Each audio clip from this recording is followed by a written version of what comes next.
Hi guys, it's Reagan and welcome back to another video. Today's video I'm so excited for because I'm going to be recommending some fantastic fantasy reads. More specifically, I'm going to be chatting through some newly released fantasy, all from the year 2024, that I personally think are worth the read and pick up. There are truly so many bookish releases that I know sometimes it can get a little bit overwhelming, but these are the fantasy books that came out this year that I personally think are well worth checking out. So without further ado, let's go ahead and dive right in. The first book I have to recommend is A Sorceress Comes to Call by T. Kingfisher. T. Kingfisher is by far one of my favorite fantasy writers currently releasing books. I feel like she specializes in fairy tale reimaginings with a dark but really lyrical writing style, really likable characters, and a storyline that combines elements of light and dark, so it's both like heartwarming and scary or disturbing, which I feel like is a really interesting combination that she's always able to pull off. Her newest release, which came out a few months ago, is A Sorceress Comes to Call, and this is a reimagining of the Brother Grimm's fairy tale, The Goose Girl. And in it, we follow our main character, Cordelia, and Cordelia knows that her mother is unusual. She knows that the expectations that her mother puts on her in terms of the household tasks she needs to perform, and also just how she constantly has to be aware of her mother's mood. She knows that not having any privacy at home, not even having a door on her bedroom, is also quite strange. She's not allowed to have any friends. She's not really allowed to go into town by herself,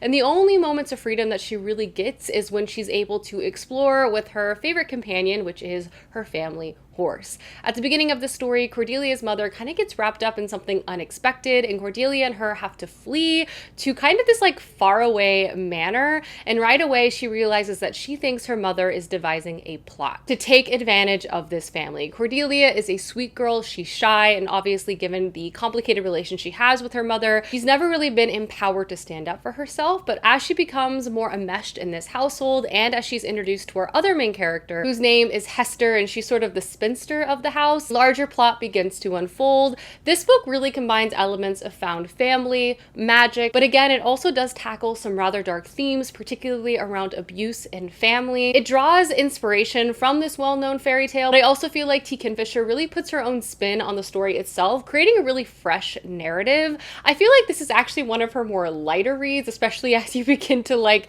get further along in the story, which it doesn't sound that way once you start, but I think the character arc of Cordelia and the main character Hester is just a really likable combo, and I read this book super quickly. I love T. Kingfisher's writing style, and just in general, I definitely feel like this is worth the pickup, especially if you love a fairy tale or folklore reimagining. The next book I have to recommend is actually a third book to a fantasy trilogy, and that is The Trials of Empire by Richard Swan. I never stop talking about the Empire of Wolf trilogy by this author because, simply put, it is so good. This is this author's debut trilogy, and I'm happy to report every single book was fantastic. The entire thing wrapped up amazingly. It was still unputdownable going into the final act of this book. I did not know what was going to happen. The characters had me on the edge of my seat.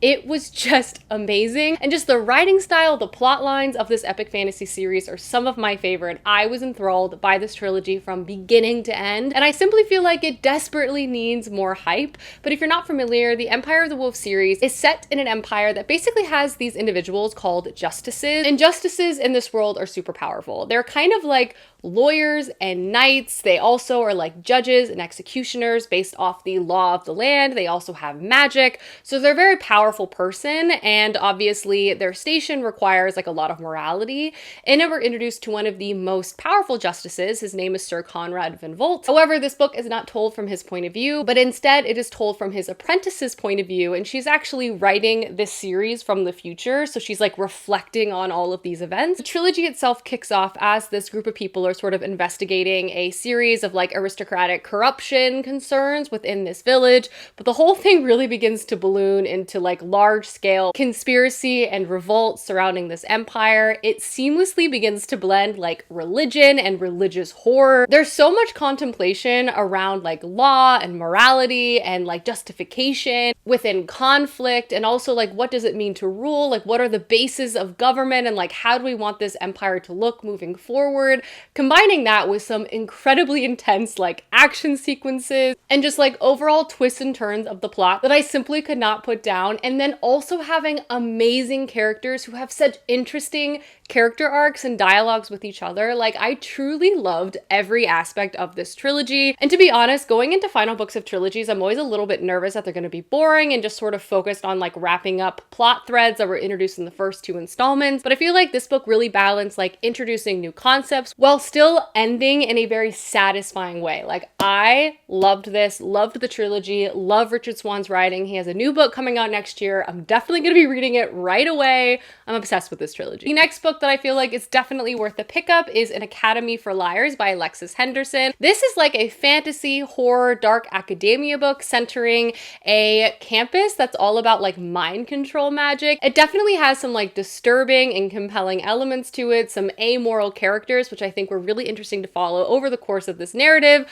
But like, I'll be honest, I'm a sucker for magic school, and I thought the magic school of this was like really cool, especially given that it kind of had a more morally gray like aspect to it. But to take a step back, this book introduces us to our main character, Lennon. And at the beginning of the story, Lennon's life is sort of falling apart. She's engaged, she doesn't want to get married, she's really unhappy, she struggles with her mental health, and kind of at her lowest point, she receives a very unexpected phone call letting her know that she has been admitted into this like very prestigious academy that up until this point was completely unknown to her. The thing about this academy, everyone in the entire world has been auditioning for it their entire lives, but very few people make it in because there's like one aspect of being able to make it in, and that is being incredibly persuasive, specifically having some aspect of mind control powers, which our main character Lennon finds out that she does. From there, we watch her as she enrolls into this academy and sort of begins to become obsessed with her growing power. She also gets involved with a figure named Dante, who's hiding his own dark secrets. This book is honestly like a great balance of like very atmospheric, dark,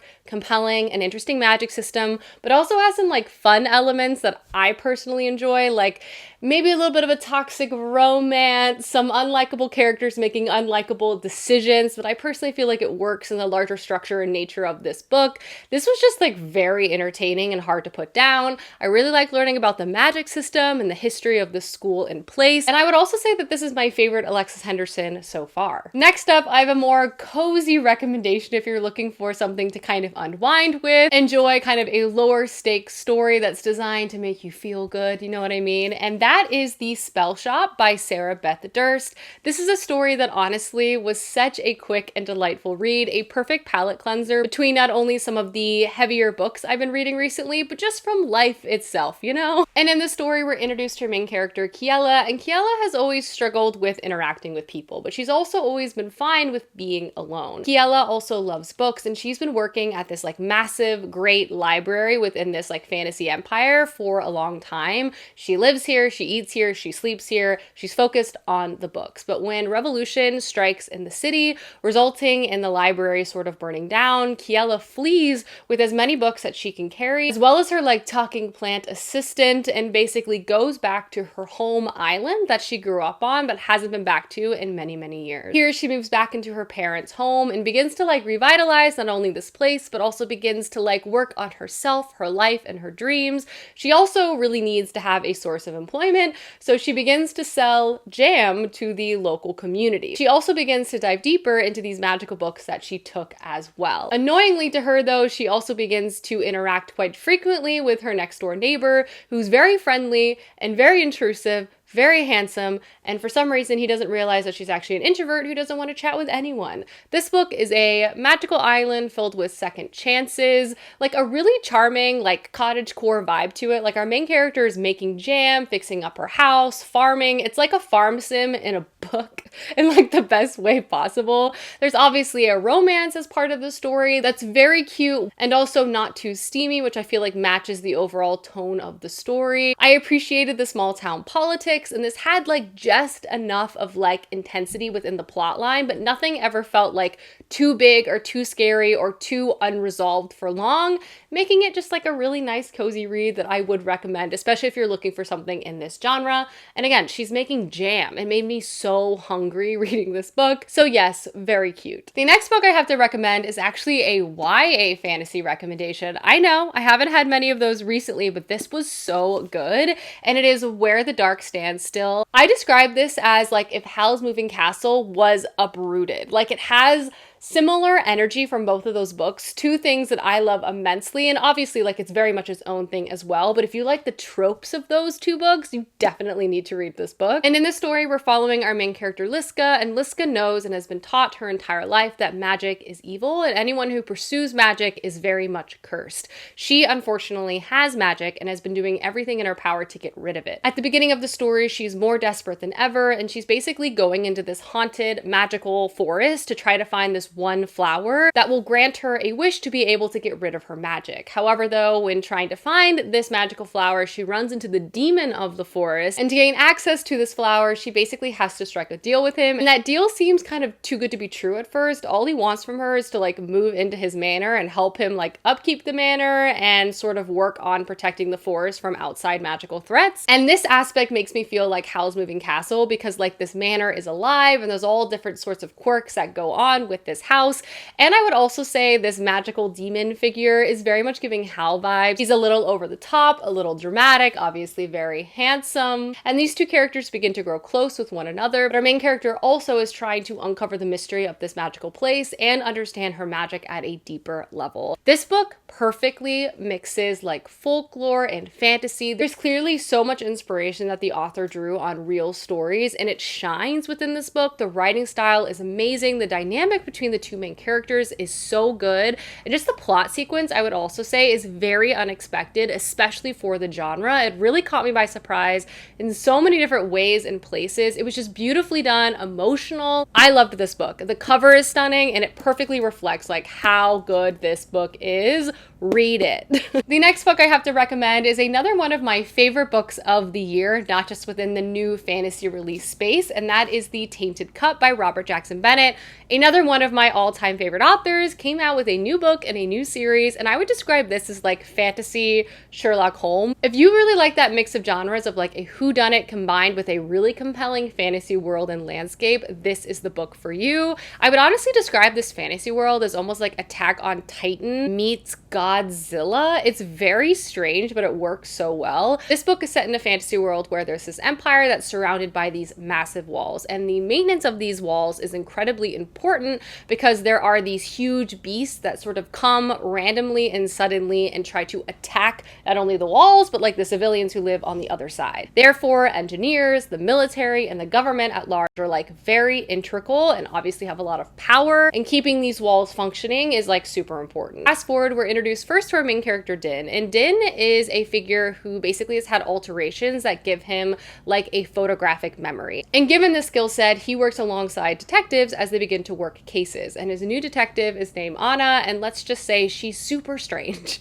in the best way possible. She's demanding, she's unusual, she's unclear. It's again very much giving like Sherlock and Watson vibes. They've been assigned to this case in a faraway province where a very powerful engineer was found dead, and like a tree has sprouted out of his body, and no one knows what in the world has happened. And this investigation, which seems localized at first, obviously quickly balloons into like an empire-wide scheme, and it's just so good. Not only are the characters hilarious and their interactions just incredible, and just kind of the growth of their camaraderie, just one of my favorite aspects of this book to read, but the plot itself was engrossing. It's a true like whodunit, but again set in this fantasy world, so it has this like very strange and unusual setting. There's obviously kind of a magic system, there's these massive monsters that are at play, and all of these different people who have power and influence in various communities, and our two main characters trying to sift through everything to find the truth. Amazing. Loved it.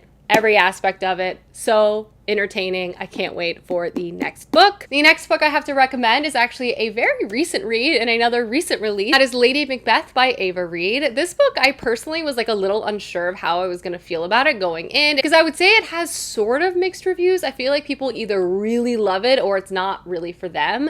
This is Ava Reid's adult fantasy release, which is a reimagining of the tale of Macbeth, but centering our main character, Lady Macbeth, instead.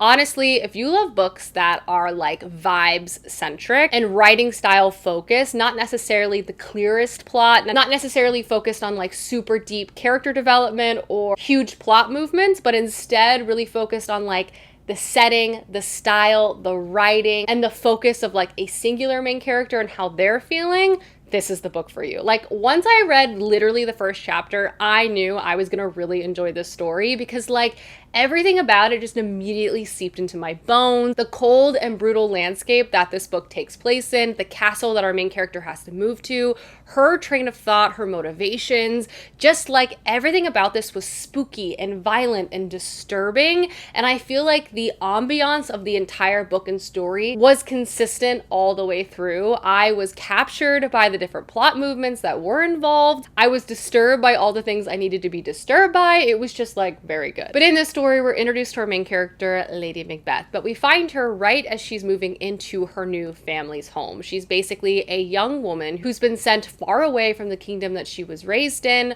also described as witch cursed because she has unearthly beauty and her eyes supposedly drive men mad. Now she finds herself in the middle of nowhere, having to marry this much older man named McBeth, and she's focused on surviving. Her initial plan is using her own will and power to sort of subdue her husband, but she quickly finds out that her husband has his own source of power himself. He's a very violent man. War sort of rules the day here. And again, this book very much reads like one girl's attempt at like surviving and then ultimately sort of seizing power for herself. I also feel like it drew on its source material so well. I'm personally a big fan of the tale of McBeth, and I really appreciated its sort of true interpretation of that tale and story. But again, our focus being on Lady McBeth within the story itself, I just feel like the vibes were there. It was successful. I love the writing style. It was like disturbing and weird, a quick read. 10 out of 10 for me. And the last newer fantasy release that I'm gonna recommend from this year is Amari and the Despicable Wonders. This is the third book within the Amari Cooper series by B.B. Alston. If you love middle grade fantasy, this series needs to be on your radar because it's truly delightful and so much fun. In this story, we're introduced to our main character Amari, and at the beginning of book one, she's never stopped believing that her older brother Quentin is still alive, despite what everyone around her tries to tell her. So when she finds a ticking briefcase in Quentin's closet, with a note left to her, and he's also admitted her into this like prestigious academy within the Bureau of Supernatural Affairs, because turns out magical creatures and beings exist, and there is this bureau sort of responsible to not only regulating magic within this world but also training young individuals to be able to harness magic and like protect people. So it's both like a government entity with jobs and also a school system. Amari goes to the school desperate to figure out what in the world has happened to her brother, and to do this she basically wants to become like a private agent just like him.